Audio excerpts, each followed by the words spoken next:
থাকে, একটু কনফিউশন থাকে যে কর্কট রাশির অবস্থানটা আমাদের বক্ষে, সিংহ রাশির অবস্থান আমাদের পেটের মধ্যে। একটা মানব দেহে যদি রাশিচক্রের কোথায় কি অবস্থান থাকে বিচার্য হয়, সিংহ রাশির অবস্থান আমাদের পেটের মধ্যে থাকে। এবং সিংহ রাশি অর্থাৎ রবি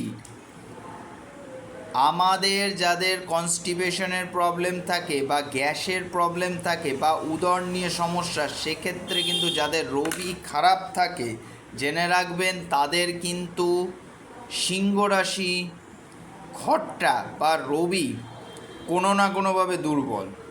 কর্কট রাশি অর্থাৎ চন্দ্রের কারক যেটা, সে তারা যদি খারাপ থাকে তাহলে কিন্তু নিঃসন্দেহেই আপনার শ্বাসকষ্টের আপনি ভুগবেন। আর মেষ রাশি অর্থাৎ মেষ রাশির অবস্থান আমাদের মাথার মধ্যে থাকে, অযথা আপনি মাথা গরম করছেন। মঙ্গলের অবস্থান কেন হয় দেখতে থাকুন, চ্যাপ্টারগুলো ঠিক বুঝবেন।